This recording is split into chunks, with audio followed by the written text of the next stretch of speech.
Good morning, good afternoon, good evening. जब आप देख रहे हैं तब आप इसको वैसा महसूस कर सकते हैं। हम लोग जो अभी तक लास्ट लेक्चर में हमने देखा है, सेकेंड लेक्चर में अभी तक हम लोगों ने 9 क्वेश्चन तक देखे हैं। उसके अलावा हम लोग अब 10 क्वेश्चन से लेकर के 15 क्वेश्चन तक आपको इस लेक्चर में देखने को मिलेगा। और ध्यान रखिएगा, जब हम क्वेश्चन बताते हैं तो आपको इन चारों ऑप्शन के बारे में जानना पड़ेगा और क्वेश्चन की लैंग्वेज को समझना पड़ेगा। तो ये क्वेश्चन किस टाइप से लिखे हुए हैं, क्या कह रहा है, वो आपको समझना पड़ेगा, अन्यथा आप डायरेक्ट आंसर देख के आपका फ़ायदा कम होगा। तो हम लोग उसका एक्सप्लेनेशन जानेंगे और एक्सप्लेनेशन जानने पे ही आपका कुछ क्लियर होगा और कोशिश हमारी ये रहेगी कि हम ज़्यादा से ज़्यादा आपको बेहतर तरीके से एक्सप्लेन कर पाएँ। देखिए क्वेश्चन क्या कह रहा है, क्वेश्चन को भी हम लोग देखते हैं और हिंदी और इंग्लिश में भी आपका देखते चलेंगे। क्वेश्चन नंबर 10 कह रहा है, क्वेश्चन नंबर आपका जो 10 है वो ये कह रहा है कि bond present in ammonia, ammonia में बॉन्ड किस प्रकार का है और CCl4 में किस प्रकार का है। और एक चीज याद रखना, यहाँ पे जो वर्ड लिखा हुआ है रेस्पेक्टिवली, रेस्पेक्टिवली का मतलब है कि उसी सीक्वेंस में आपको आंसर बताना है। तो सबसे पहले हम लोग देखते हैं अमोनिया के केस में। तो अमोनिया आपका कुछ इस प्रकार से है और CCl4 आपका इस प्रकार से है।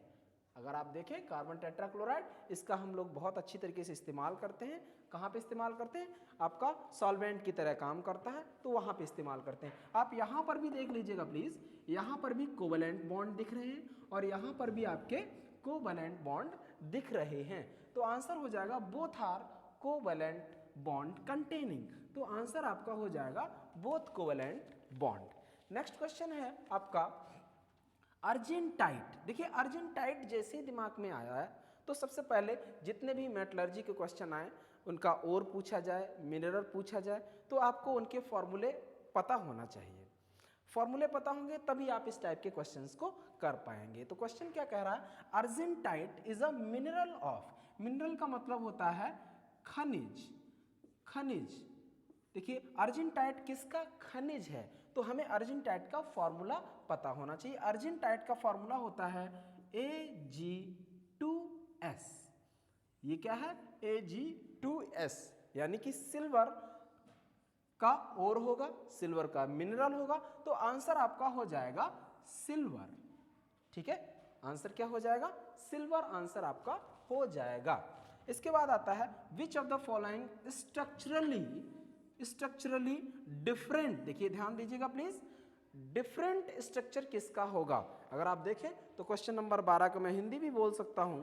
क्वेश्चन नंबर 12 का हिंदी है आपका, निम्न में से किसकी संरचनात्मक रूप से वाक्यों से भिन्न आकृति है। मतलब इन सब की आकृति किसी प्रकार से सेम होगी, लेकिन कोई एक ऐसा भी होगा जो कि डिफरेंट टाइप का स्ट्रक्चर शो करता होगा। तो देख लेते हैं, सबका हमें स्ट्रक्चर जानना होगा। और जब भी हमें स्ट्रक्चर की बात आती है हम लोग जनरली बैलेंस बॉन्ड थ्योरी या हाइब्रिडाइजेशन की बात करेंगे, कभी कभी हम लोग बैलेंस और उसके बेस्पर थ्योरी की भी बात करते हैं। तो यहाँ पे देखते हैं, सबसे पहले XeF4 का स्ट्रक्चर बनाते हैं। XeF, F और F। अगर आप देखें तो 2 लोन पेयर भी आपके रखे हुए हैं। हाइब्रिडाइजेशन क्या होगा? 1 बॉन्ड, 2 बॉन्ड, 3 बॉन्ड, 4 बॉन्ड, एक 5 और एक 6।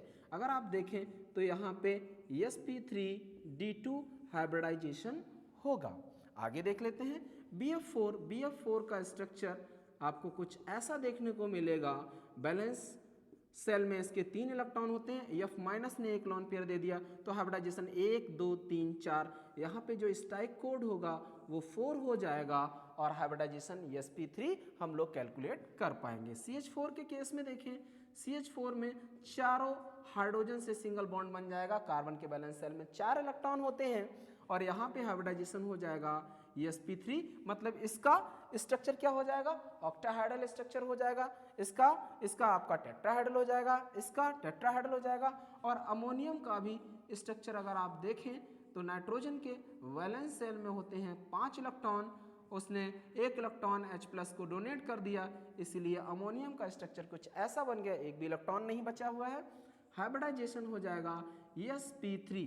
अब जब sp3 हाइब्रिडाइजेशन हो जाएगा तो इसका स्ट्रक्चर भी हो जाएगा टेट्राहेड्रल, और ये भी टेट्राहेड्रल है, ये भी टेट्राहेड्रल है, ये भी टेट्राहेड्रल है, जबकि ये है ऑक्टाहेड्रल। तो ये क्वेश्चन आपके कंप्लीट होते हैं, तो आंसर जो डिफरेंट वाला है वो आंसर हो जाएगा ये। ओके, अब हम लोग आगे बढ़ते हैं।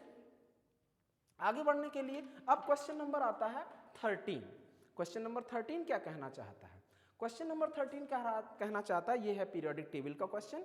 तो पीरियोडिक टेबल में हम लोग जब पढ़ते हैं बोरॉन फैमिली, तो बोरॉन फैमिली में एक क्वेश्चन आता है, वो ये है कैरेक्टरिस्टिक्स ऑफ थैलियम। याद रखिएगा, थैलियम एक से अधिक ऑक्सीडेशन स्टेट शो करता है। क्वेश्चन कह रहा है कि थैलियम जो है ये किस फैमिली का एलिमेंट है? बोरॉन फैमिली का एलिमेंट है।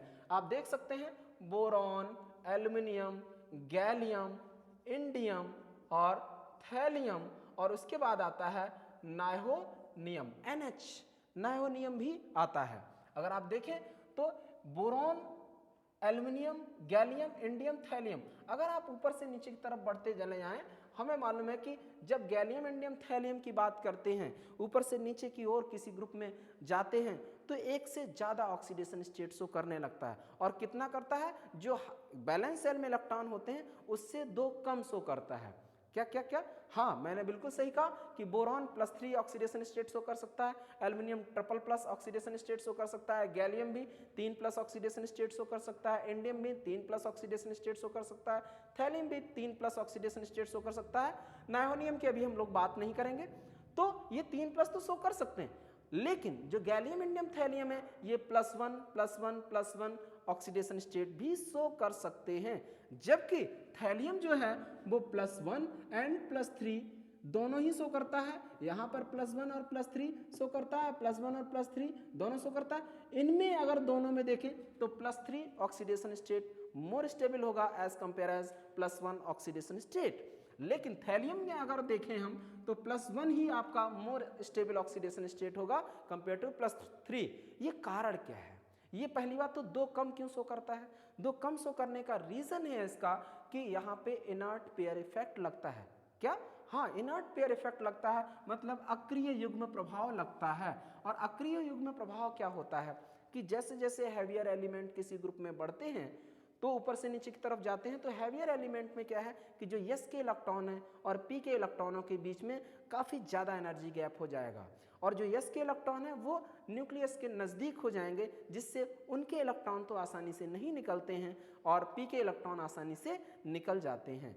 तो इसलिए हम लोग कहेंगे कि उससे 2 ऑक्सीडेशन स्टेट कम शो करता है। तो थैलियम का जो +1 और +3 ऑक्सीडेशन स्टेट शो करने का रीज़न जो है वो है अक्रिय युग्म प्रभाव। नेक्स्ट क्वेश्चन की तरफ बढ़ते हैं हम लोग। Question number 14। क्वेश्चन नंबर 14 कहता है the chemical formula of phosgene. याद रखिएगा, फॉस्जीन का केमिकल फॉर्मूला क्या है? फॉस्जीन हम लोग इसमें थोड़ा सा कंफ्यूजन आ जाता है, हम लोग फॉस्फीन समझ बैठते हैं, और फॉस्फीन तो पहला ही दिया गया है, लेकिन ये फॉस्फीन नहीं है। कह रहा है फॉस्जीन क्या है? फॉस्जीन का फॉर्मूला होता है COCl2। अगर आप NCERT देखें तो NCERT में 3 पॉइजनस गैसेस का जिक्र मिलता है जब आप हैलोजन पढ़ रहे होते हैं।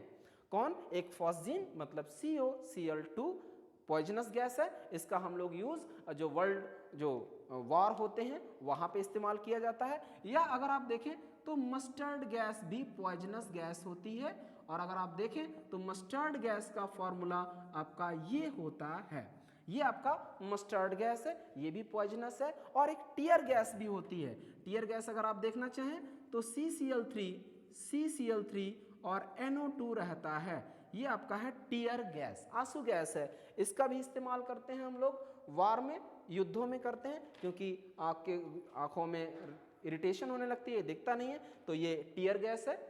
और ये आपका मस्टर्ड गैस है, ये आपका फॉस्जीन गैस है। तीनों की तीनों पॉइजनस गैसेस हैं।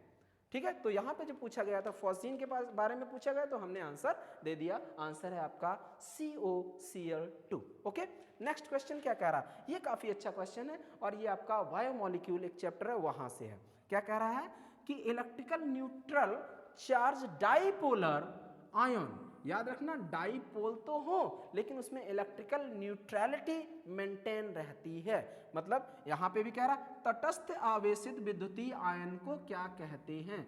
तटस्थ आवेशित विद्युतीय आयन को क्या कहते हैं? तो बायोमॉलिक्यूल जिन्होंने पढ़ा है उसमें एक चैप्टर है अमाइनो एसिड्स। अमाइनो एसिड का फॉर्मूला होता है RCHNH2 और COOH। अगर आप ये देखें तो वहाँ पे उन्होंने दिखाया है कि कुछ इस टाइप से होगा कि H+ इधर आ जाएगा, ये अपना इसका जो लोन पेयर है वो इसके पास चला जाएगा, इस पे माइनस चार्ज आ जाएगा, तो कुछ ऐसा हो जाएगा CH COO सिंगल माइनस और NH3+। अगर आप देखें तो तटस्थ आयन है, लेकिन अगर ओवरऑल देखें तो ये इलेक्ट्रिकल न्यूट्रल है, विद्युत उदासीन है। तो यहाँ पे जो, और इसको एक नया नाम दिया गया है बायोमॉलिक्यूल में जिसका नाम है ज्विटर आयन। तो आंसर हो जाएगा इसका ज्विटर आयन। तो आज के लिए हमने इतना ही, 15 क्वेश्चन हो चुके हैं। हम लोग नेक्स्ट सीरीज क्वेश्चंस की लेके आएंगे 16 क्वेश्चन से लेकर के 20 क्वेश्चन तक। तब तक के लिए नमस्कार, पढ़ते रहिए। Thank you for cooperation.